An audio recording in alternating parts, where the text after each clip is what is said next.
کی مدد سے یسایہ نبی کا صحیفہ اس کا 53 باب اس کی مدد سے خداوند کا کلام سیکھیں گے. ہم اپنے سروں کو خداوند کے حضور میں جھکائیں اور دعا کریں.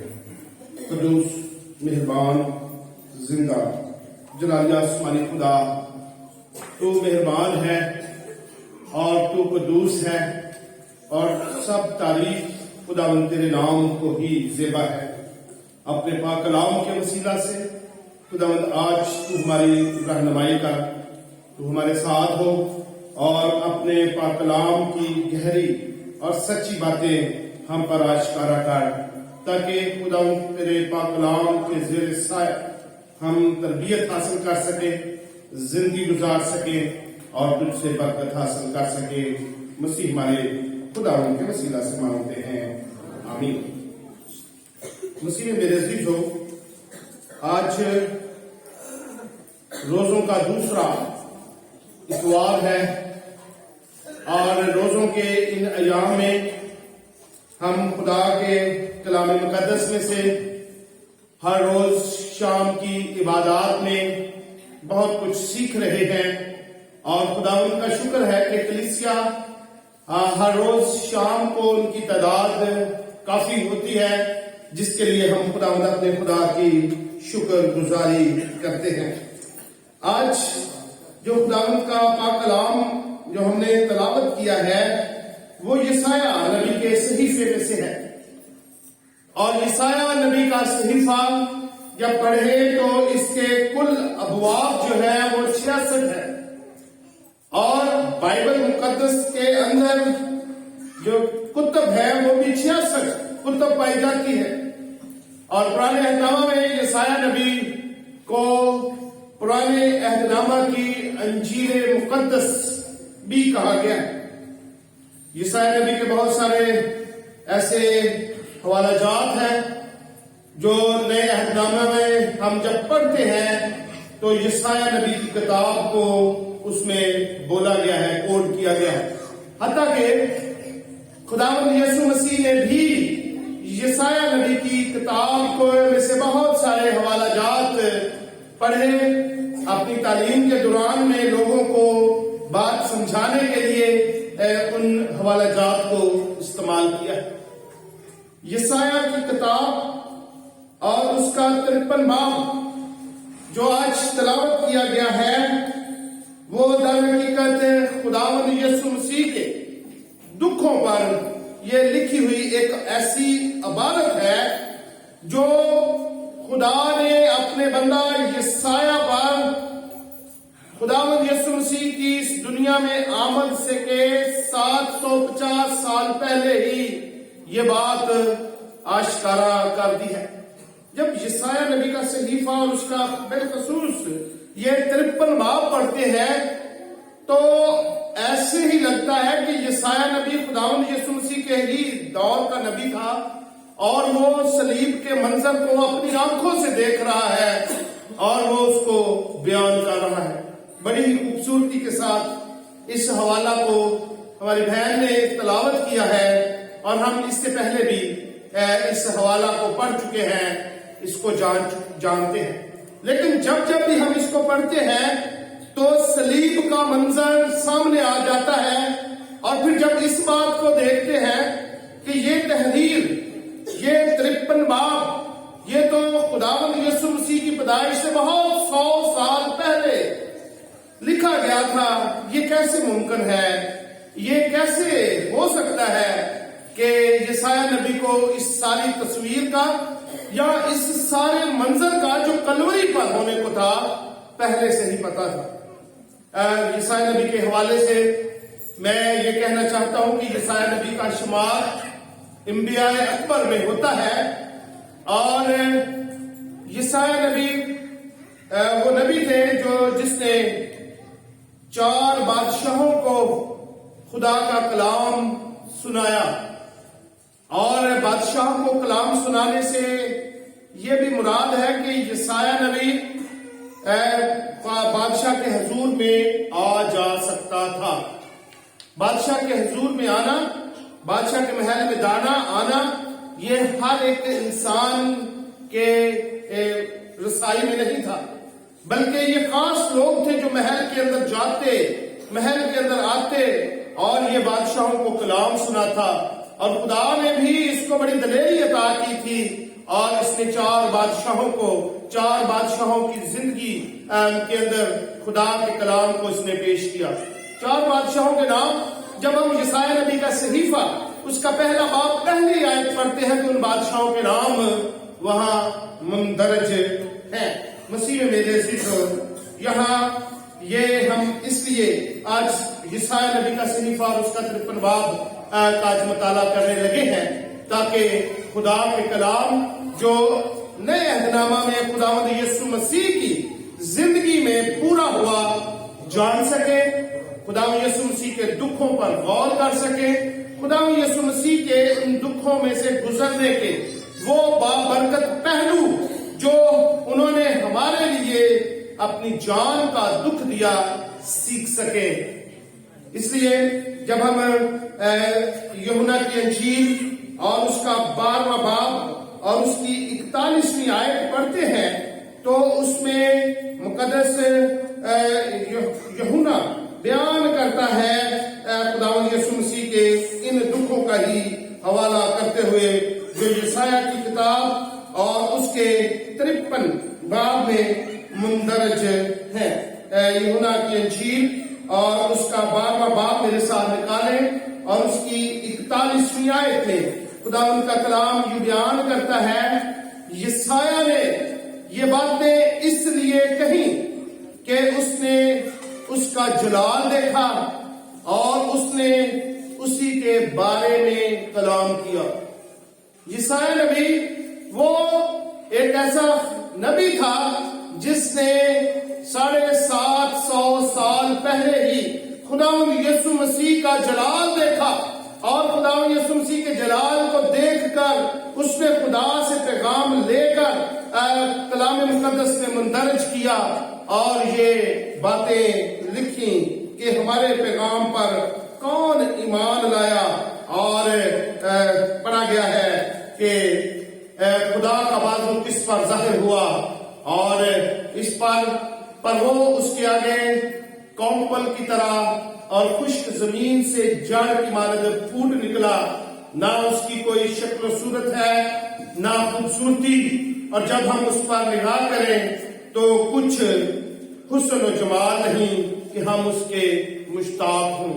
اور پھر تیسری آیت، وہ آدمیوں میں حقیر و مردود، مرد غمناک اور غم کا آشنا تھا. لوگ اس سے گویا روپوش تھے، اس کی تحقیر کی گئی اور ہم نے اس کی کچھ قدر نہ جانی. سب سے پہلی بات خدا یسوع مسیح کے دکھوں کے حوالے سے جو بابرکت پہلو نکلتا ہے وہ یہ ہے کہ دکھوں کا مقصد کیا تھا. دکھوں کی حقیقت یہ تھی کہ وہ حقیر و مردود اور مرد غمناک ہوا، وہ رنج کا آشنا ہوا، اس کا چہرہ بگاڑ دیا گیا. یہ حقیقت ہے کہ خدا یسوع مسیح کو انہوں نے مارا، کوٹا اور ستایا ہوا سمجھا، ٹھٹھوں میں اڑایا گیا. اور یہاں بڑے واضح انداز میں لکھا ہے کہ وہ آدمیوں میں حقیر و مردود، مرد غمناک، غم کا آشنا، لوگ اس سے گویا روپوش تھے. اس کی تحقیر کی گئی اور ہم نے اس کی کچھ قدر نہ جانی. اور دکھوں کی یہ حقیقت یہ ہے کہ وہ رنج کا آشنا تھا اور ہم سب لوگ اور اس وقت کے یہودی اور اس وقت کے رومی اور وہ عدالت کے لوگ جو صدر عدالت میں بیٹھے ہوئے تھے، فقی اور فریسی، وہ اس سے ناواقف تھے، وہ نہیں جانتے تھے اور انہوں نے اس کی تحقیر کی اور لوگ گویا اس سے روپوش تھے، اس کی کچھ قدر نہ جانی. میرے ساتھ ایک حوالہ نکالیں کہ دکھوں کی حقیقت کو جاننے کے لیے عبرانیوں کے نام پالوس رسول عبرانیوں کے نام خط اور اس کا 2 باب اور اس کی 14ویں اور 15ویں آیت میں یہ دکھوں کی حقیقت اس طرح سے بھی بیان کی جاتی ہے کہ اس نے دکھ اٹھائے، اس لیے اٹھائے کہ وہ گناہ کو اس دنیا میں سے ختم کر سکے. وہ اس لیے غم کا رنج کا آشنا بن گیا اور اس لیے اس نے کوڑے کھائے, اس نے ذلت اختیار کی کہ اس دنیا سے غموں کو گناہوں کو ختم کر سکے.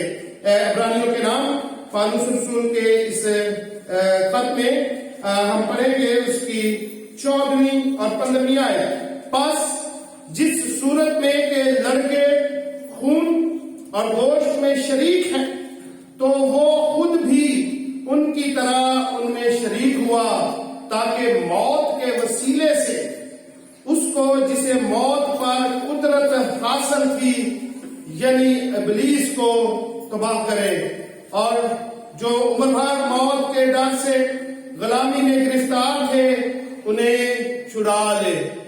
ابلیس کو اور گناہ کو اس دنیا سے, ابلیس کی تباہ کاریوں کو ختم کرنے کے لیے اس نے یہ دکھ اٹھائے, اور دکھوں کی یہ واقعی ایک حقیقت ہے جو خداوند یسوع مسیح نے ان دکھوں کو برداشت کیا, اور اس کا چہرہ ہر بشر سے زیادہ بگڑ گیا, جسم میں آدم سے زیادہ بگڑ گیا اور اس کی تحقیر کی گئی.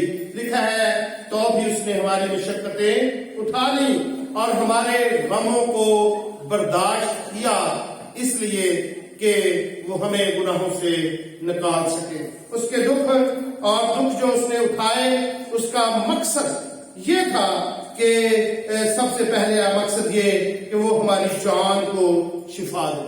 ہماری جان جو دکھ میں تھی, گناہ میں تھی, اس کو نکال سکے. میرے ساتھ ایک اور حوالہ نکالیں اور میں چاہوں گا کہ کوئی بلند آواز میں اس کو پڑھے. مقدس متی کی انجیل اور اس کا 8واں باب اور اس کی 17ویں آیت میں خداوند یسوع مسیح نے غموں کو برداشت کیا تاکہ ہماری جان جو ہے اس کی جان کی شفا ہو سکے. مقدس متی کی انجیل اور اس کا 8واں باب اور اس کی 17ویں آیت میں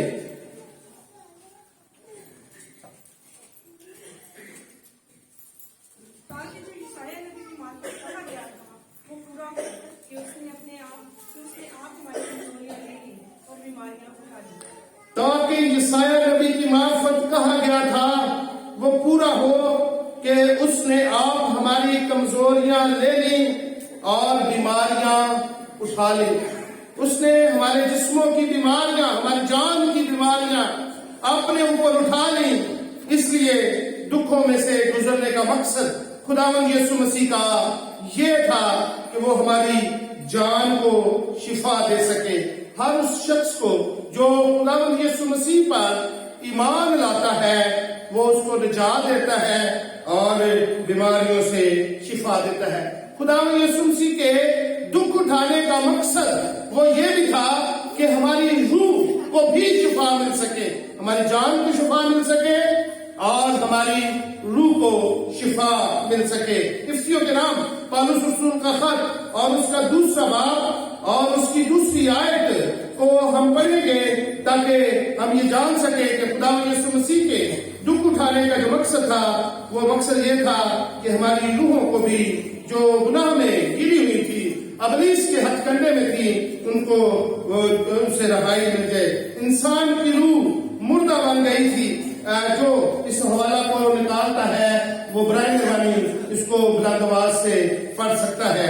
افسیوں کے نام پالوس رسول کا خط اس کا 2واں باب اور 2 آیت میں اس طرح سے لکھا ہے, جن میں تم بیشتر دنیا کی روش میں چلتے تھے اور ہوا کی عملداری کے حاکم یعنی اس روح کی پیروی کرتے تھے جو اب نافرمانی کے فرزندوں میں تاثیر کرتی ہے.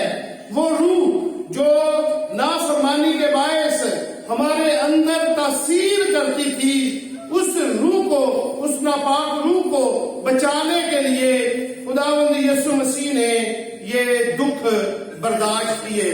وہ ہماری جان کو بچانے کے لیے, جان کو شفا دینے کے لیے اس دنیا میں آیا اور ہماری روحوں کو, کیونکہ لکھا ہے کہ جو جان گناہ کرتی ہے وہ مرے گی اور جان اور گناہ کی مزدوری موت ہے. اس لیے مسیح میں میرے عزیزو ہمارے گناہ مسیح پر لاتے گئے، ہماری بدکاریاں اس پر لا دی گئی تاکہ ہماری روحیں بچ سکے۔ اور خدا یسوع مسیح کے دکھ اٹھانے کا جو تیسرا بڑا مقصد تھا وہ یہ تھا کہ ہمارے بدن شفا پا سکے۔ اور خدا یسوع مسیح نے یہ خود کہا یوحنا کی انجیل اور اس کے 10ویں باب کی 10ویں آیت میں کہ میں اس لیے آیا کہ لوگ زندگی پائیں اور کثرت کی زندگی پائیں۔ اسی لیے لکھا ہے کہ اس کے مار کھانے سے ہم نے شفا پائی ہے۔ مقدس پطرس اپنے پہلے خط کے 2 باب اور اس کی 24ویں اور 25ویں آیت میں بھی یہی بیان کرتا ہے کہ اس کے مار کھانے سے ہم شفا حاصل کرتے ہیں۔ مقدس پطرس کا پہلا خط اس کا 2 باب اور اس کی 24ویں اور 25ویں آیت میں اس طرح سے لکھا ہے، وہ آپ ہمارے گناہوں کو اپنے بدن پر لیے ہوئے صلیب پر چڑھ گیا تاکہ ہم گناہوں کے اعتبار سے مر کر راست بازی کے اعتبار سے جیے، اور اسی کے بعد کھانے سے تم نے شفا پائی۔ 25ویں آیت، کیونکہ تم پہلے بھیڑوں کی طرح بھٹکتے پھرتے تھے مگر اب اپنی روحوں کے غلبان اور نگہبان کے پاس پھر آ گئے ہو۔ وہ آپ ہمارے گناہوں کو اپنے بدن پر لے کر صلیب پر چڑھ گیا ہے تاکہ ہم بدنی شفا حاصل کریں، تاکہ ہم روحانی شفا حاصل کریں، تاکہ ہماری جان کو شفا مل سکے۔ مسیح میں میرے عزیزو، یہ خداوند یسوع مسیح کے دکھ اٹھانے کا مقصد جو بیان کیا جا رہا ہے اس لیے ہے کہ ہم اس کے ان نجات بخش عوضی کاموں پر غور کریں، ہم اس کے کاموں پر غور کریں اور ابدی زندگی حاصل کریں اور خداوند اپنے خدا سے نجات حاصل کر سکیں۔ تسالونیکیوں کے نام پالوس رسول کا خط اور اس کا 5واں باب اور اس کی 23ویں آیت، خداوند کے پاک کلام میں اس طرح سے لکھا ہے۔ جو حوالہ نکالتا ہے اس حوالے کو بآواز بلند پڑھ سکتا ہے۔ تسالونیکیوں کے نام پالوس رسول کا خط اور اس کا 5واں باب اور اس کی 23ویں آیت، خداوند کے پاک کلام میں اس طرح سے لکھا ہے۔ خدا جو اطمینان کا چشمہ ہے، آپ کے روح کو بالکل پاک کرے اور تمہاری روح اور جان اور بدن ہمارے خداوند یسوع مسیح کے آنے تک پورے اور بے عیب محفوظ رہیں۔ آمین۔ خدا جو اطمینان کا چشمہ ہے، آپ ہی تم کو بالکل پاک کرے اور تمہاری روح اور جان اور بدن ہمارے خداوند یسوع مسیح کے آنے تک پورے بے عیب اور محفوظ رہے۔ خداوند یسوع مسیح نے دکھ اٹھائے ہمارے لیے تاکہ ہمارے جان اور بدن اور روح خداوند یسوع مسیح کے پاس آنے تک محفوظ رہ سکے۔ مسیح میں میرے عزیزو، خداوند یسوع مسیح کے ان دکھوں کو جب ہم پڑھتے ہیں اور یسایہ 53 باب میں اس کا ہم اظہار پڑھتے ہیں تو ہمارا یقین اور ایمان اور زیادہ بڑھ جاتا ہے۔ اس لیے ضرورت اس بات کی ہے کہ ہمیں خداوند اپنے خدا کے ان عوضی کاموں کو، کفارہ بخش موت کو اپنے سامنے رکھنا ہے تاکہ ہم بھی نجات حاصل کر سکیں۔ حالانکہ وہ ہماری خطاؤں کے سبب سے گھائل کیا گیا اور ہماری بدکاری کے باعث کچلا گیا، ہماری ہی سلامتی کے لیے اس پر سیاست ہوئی تاکہ اس کے مار کھانے سے ہم شفا پائیں۔ اور یسایہ 53 باب اور اس کی 6 آیت میں لکھا ہے کہ ہم سب بھیڑوں کی مانند بھٹک گئے، ہم میں سے ہر ایک اپنی اپنی راہ کو پھرا، پر خدا نے ہم سب کی بدکاریاں اس پر لاد دی۔ وہ ستایا گیا تو بھی اس نے برداشت کی اور منہ نہ کھولا۔ مسیح میں میرے عزیزو، خدا یسوع مسیح کا یہ طریقہ کار تھا کہ جب اس کو دکھ دیے گئے، جب اس کو تکالیف میں سے گزارا گیا تو اس نے اپنا منہ نہ کھولا۔ اس دنیا میں لوگوں کو جب کسی وجہ سے یا کسی دوسرے کی وجہ سے کوئی تکلیف ہوتی ہے، کوئی تکلیف میں کوئی آ جاتا ہے تو وہ برا بھلا کہنا شروع کر دیتا ہے، وہ اس کو گالی اور گلوچ نکالنے کے لیے وہ تیار ہو جاتا ہے اور انتقام لینے کے لیے تیار ہو جاتا ہے۔ یہاں جب خداوند یسوع مسیح دکھوں میں سے گزرے، ان کا طریقہ کار بہت مختلف تھا، اور سب سے پہلی بات وہ یہ ہے کہ اس نے اپنا منہ نہ کھولا، خاموشی اختیار کی۔ خاموشی کے ساتھ اس نے ہماری نجات کے لیے یہ بڑا کام کیا، اور وہ بھیڑ کی مانند بے زبان رہا۔ لکھا ہے کہ جس طرح بھیڑ اپنے ذبح کرنے والوں پر بال کترنے والوں کے سامنے بے زبان ہے، وہ خاموش رہا۔ وہ خاموش رہا، لیکن دوسرے لوگوں نے اس کا اقرار کیا کہ یہ زندہ خدا کا بیٹا مسیح ہے۔ جب وہ صلیب پر تھا اور اس نے بڑے زوردار آواز کے ساتھ چلا کر جان دے دی، تو پاس کھڑا ایک رومی صوبیدار تھا، اس نے یہ گواہی دی کہ یہ واقعی خدا کا بیٹا ہے، اور پلاطس اور اس کی بیوی نے بھی یہ گواہی دی کہ یہ راست باز انسان ہے۔ لوگوں نے اس کے لیے گواہی دی اور غیر قوم نے اس کے لیے گواہی دی، لیکن جب وہ دکھوں میں سے گزر رہا تھا وہ خاموش رہا۔ اور دوسری بات کہ اس نے بدلہ نہ لیا، اس نے اپنے بچاؤ کے لیے کوئی تدبیر نہ کی۔ کلام مقدس میں لکھا ہے کہ وہ اپنے بچاؤ کے لیے 12 تمن فرشتوں کو حکم دے سکتا تھا کہ اس کی حفاظت کرتے، لیکن اس نے ایسا نہ کیا۔ کیوں؟ کہ وہ ضرور تھا کہ وہ ہمارے لیے دکھ اٹھائے، اور جب اس کو دکھوں میں سے گزارا جا رہا ہے اور اس کا طریقہ کار بہت سارا میں واضح کر چکا ہوں کہ وہ مختلف تھا، اور اس نے اپنا منہ نہ کھولا، خاموش رہا، اس نے بدلہ نہ لیا، اور اس نے باپ کی مرضی کو زیادہ مقدم جانا اور دعا کی کہ اے خدا، میری مرضی نہیں بلکہ تیری مرضی پوری ہو۔ اس نے باپ کی مرضی کو پورا کیا، بدلہ نہ لیا، خاموش رہا، اور لکھا ہے کہ اس کا طریقہ کار یہ تھا کہ جب خداوند یسوع مسیح کو جب انہوں نے چلا کر جان دے دی تو اس کو شریروں کے درمیان دفن کیا گیا، اس کی قبر شریروں کے درمیان ٹھہرائی گئی، لیکن وہ راست بازوں میں گنا گیا۔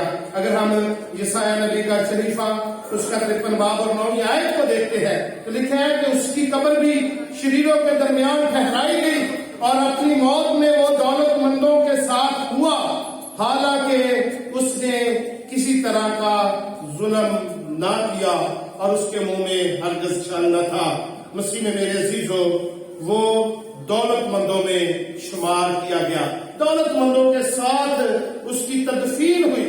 جب ہم مقدس متی کی انجیل اور اس کا 27واں باب اور اس کی 57 آیت سے 60ویں آیت تک پڑھتے ہیں تو مقدس متی کی انجیل میں یہ بیان کیا گیا ہے کہ ارمتیا کا رہنے والا یوسف، اس نے خداوند یسوع مسیح کی لاش کو مانگا، اور وہ ایک امیر شخص تھا، اور یہ حوالہ بیان کرتا ہے 27واں باب 57 آیت سے کہ اس نے اپنے لیے ایک نئی قبر کھدوائی تھی اور اس میں خداوند یسوع مسیح کی تدفین کی، اور وہاں خداوند یسوع مسیح کی لاش کو رکھا۔